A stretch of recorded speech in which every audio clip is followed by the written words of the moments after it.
طالبان حکومت کی درخواست پر پاکستان اور افغانستان کے درمیان 48 گھنٹوں کے لیے سیز فائر۔ دفتر خارجہ کے مطابق جنگ بندی 17 اکتوبر شام 6 بجے تک برقرار رہے گی۔ سیز فائر کا مقصد سرحدی کشیدگی کم کرنا، اعتماد سازی کو فروغ دینا ہے، مسئلے کا پرامن اور پائیدار حل تلاش کرنا ہے۔ سیز فائر کے دوران تمام متعلقہ فورمز پر رابطے بحال رہیں گے۔ سیز فائر امن کی جانب قدم ہے۔ پاکستان دہشت گردی کے خلاف اپنی پالیسی پر قائم ہے۔ پاکستان خطے میں امن، معاشی تعاون اور پناہ گزینوں کے مسئلے کا دیر پا حل چاہتا ہے۔ افغان مسئلے کا حل سے بات چیت اور افغان متفقین سے ممکن ہے۔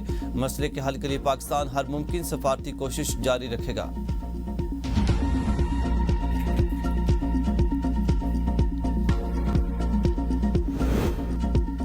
وزیر دفاع خارجہ آصف کا افغانستان کے ساتھ جنگ بندی برقرار رکھنے پر شبہات کا اظہار۔ کہتے ہیں کہ کچھ دوست ممالک کی مداخلت پر 48 گھنٹے کی جنگ بندی ہوئی ہے۔ مجھے شبہات ہیں کہ موجودہ جنگ بندی بھی برقرار رہے گی۔ دوست ممالک ضرور مداخلت کریں گے اور طالبان پر دباؤ ڈالیں گے۔ افغانستان کے ساتھ جھڑپوں پر سعودی عرب سمیت اسلامی ممالک کو اعتماد میں لیا گیا۔ پاک افغان جنگ کے تناظر میں بھارت کی ممکنہ جارحیت کو رد نہیں کیا جا سکتا۔ دونوں محاذوں پر جنگ کی کوشش ناکام بنائیں گے۔ پاک افغان جنگ بھارت کے لیے خوشی کا باعث ہے۔ افغان طالبان بھارت کی پراکسی بنے ہوئے ہیں۔ ہم نے افغانستان جانے کا فیصلہ کیا تھا، پھر ویزوں کی درخواست واپس لے لی۔ افغانستان کے ساتھ کشیدگی کے دوران اندرونی خطرات میں اضافہ ہو سکتا ہے۔ پاک فوج ہر خطرے سے نمٹنے کے لیے پوری طرح تیار ہے۔ پاک فوج نے افغان حملوں کا بھرپور جواب دیا۔ افغانستان کے ساتھ تعلقات برادرانہ اور اقتصادی نوعیت کے ہونے چاہیے۔ 40 سالہ افغان پالیسیوں نے پاکستان کو نقصان پہنچایا۔ طالبان کے جھوٹے دعوے اور بھارت کے پروپیگنڈے میں یکسانیت پائی جاتی ہے۔ مذاکرات کے نام پر دہشت گردوں کو رعایت نہیں دی جا سکتی۔ قومی قیادت کو ایک پیج پر آنا ہوگا۔ اختلافات بعد میں دیکھے جائیں گے۔ اگلے ہفتے ممکن ہے کہ قومی قیادت کے اتفاق رائے پر پیش رفت ہو۔ پی ٹی آئی سمیت تمام سیاسی قوتوں کو قومی اتحاد میں شامل ہونا چاہیے۔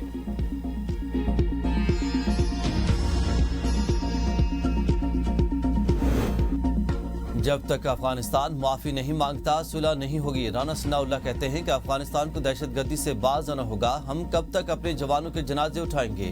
پاکستان نے افغانستان کو جارحیت پر جواب دیا۔ پاکستان نے 40 سال افغانیوں کی مہمان نوازی کی۔ افغانستان نے ہمارے اوپر جنگ مسلط کی ہوئے ہے۔ اب ہم نے افغانستان کو جنگ کا مزہ چکھایا۔ کئی بار کہا کہ افغانستان اپنی سرزمین پاکستان کے خلاف استعمال نہ ہونے دے۔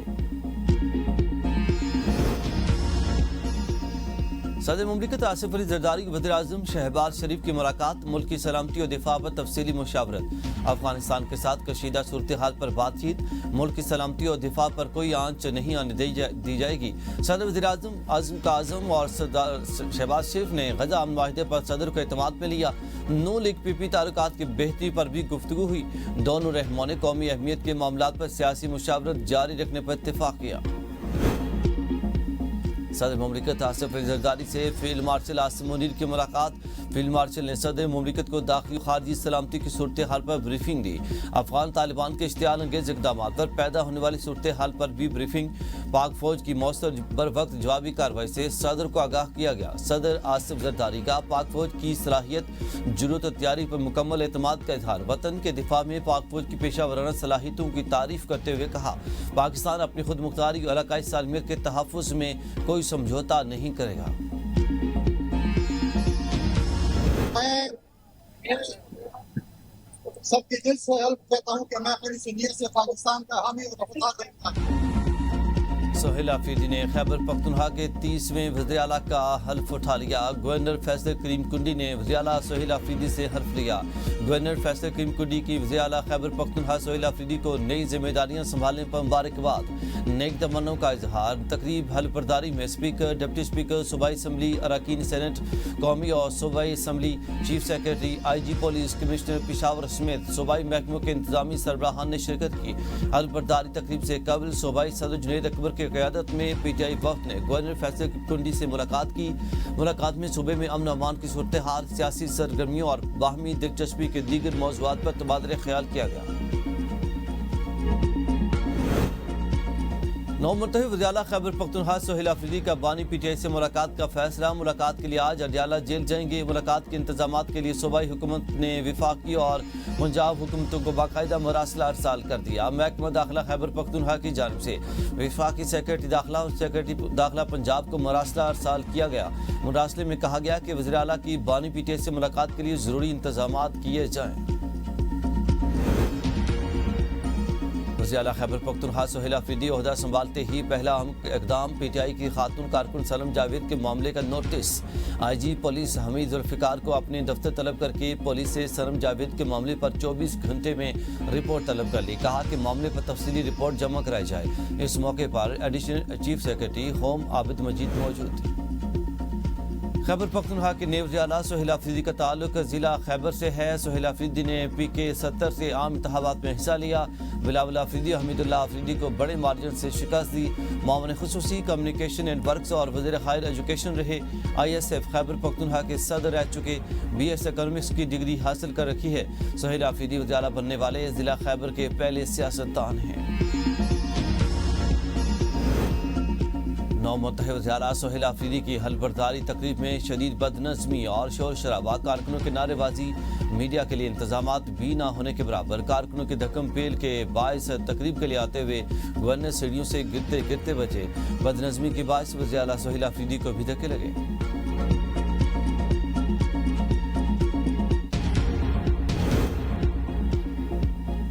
پیٹرول 5 روپے 66 پیسے، ڈیزل 1 روپے 39 پیسے فی لیٹر سستا۔ لائٹ ڈیزل آئل کی قیمت میں 2 روپے 74 پیسے اور مٹی کے تیل کی قیمت میں 3 روپے 26 پیسے فی لیٹر کمی کر دی گئی۔ پیٹرول کی نئی قیمت 63 روپے 2 پیسے جبکہ ڈیزل کی 275 روپے 41 پیسے فی لیٹر ہو گئی۔ لائٹ ڈیزل 162 روپے 76 پیسے، مٹی کا تیل 181 روپے 71 پیسے فی لیٹر دستیاب ہوگا۔ وزیر اعظم نے پیٹرولیم مصنوعات کی قیمتوں میں کمی کی منظوری دے دی۔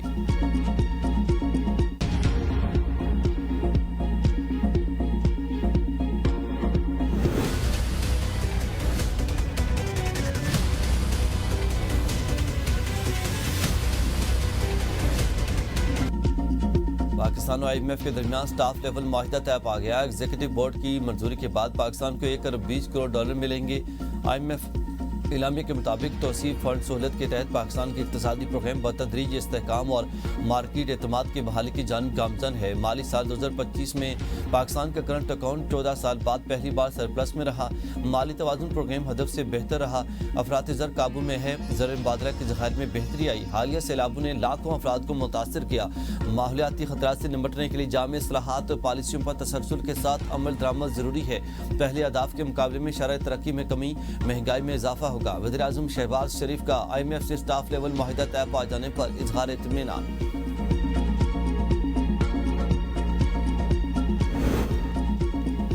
ایف بی آر نے ٹیکس گوشوارے جمع کرانے کی تاریخ میں 15 دن توسیع کر دی۔ جاری نوٹیفکیشن کے مطابق انکم ٹیکس گوشوارے 31 اکتوبر تک جمع کرائے جا سکتے ہیں۔ تاجروں اور ٹیکس بار ایسوسی ایشنز کی درخواست پر توسیع کا فیصلہ کیا گیا۔ پہلے ٹیکس ریٹرن کی آخری تاریخ 30 ستمبر تھی جسے 15 اکتوبر تک بڑھایا گیا تھا۔ نیٹ میٹرنگ 6000 میگا واٹ تک پہنچ گئی۔ سیکرٹری پاور کہتے ہیں کہ نیٹ میٹرنگ لوڈ سے سسٹم کے استحکام کو خطرہ ہے۔ قومی اسمبلی کی قائمہ کمیٹی پاور میں بریفنگ دیتے ہوئے سیکرٹری پاور نے بتایا کہ سولر کی وجہ سے گرڈ سسٹم پر بوجھ ہے۔ نیٹ میٹرنگ انقلاب برپا کر رہا۔ آف گرڈ سولر کی صلاحیت 12000 میگا واٹ سے بڑھ چکی ہے۔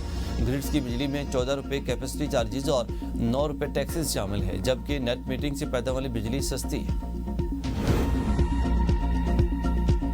کیا آئینی بینچ فل کورٹ کی تشکیل کے لیے جوڈیشل کمیشن کو ڈائریکشن دے سکتا ہے؟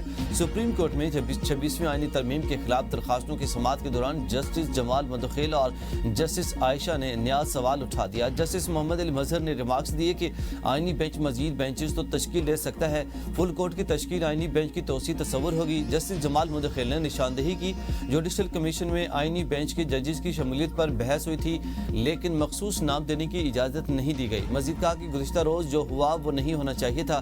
جسٹس امین الدین نے کہا کہ جوڈیشل کمیشن کے اختیارات اپنی جگہ ہیں، سپریم کورٹ کے عدالتی اختیارات اپنی جگہ موجود ہیں۔ وکیل عابد جباری نے اپنے دلائل میں کہا کہ آئینی کمیٹی صرف آئینی بینچ میں شامل 15 ججز تک محدود ہے، دیگر ججز کو شامل نہیں کر سکتے۔ ریگولر بینچز کی تشکیل پر پریکٹس اینڈ پروسیجر کمیٹی کا اختیار ہے۔ آئینی بینچز کے قیام اور فل کورٹ کی تشکیل کے اختیارات الگ الگ ہیں۔ کسی جج کو فل کورٹ بنانے کی ہدایت دینا آئینی طور پر درست نہ ہوگا۔